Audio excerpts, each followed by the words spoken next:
வேழமுகத்து விநாயகனைத் தொழ வாழ்வு மிகுத்து வரும்.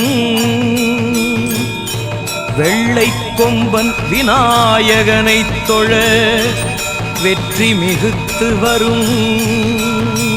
ஐந்து கரத்து விநாயகனைத் தொழ புத்தி மிகுத்து வரும். அனுதினம் அவனது அடிமலர் தொழுதிட சக்தி மிகுத்து வரும்.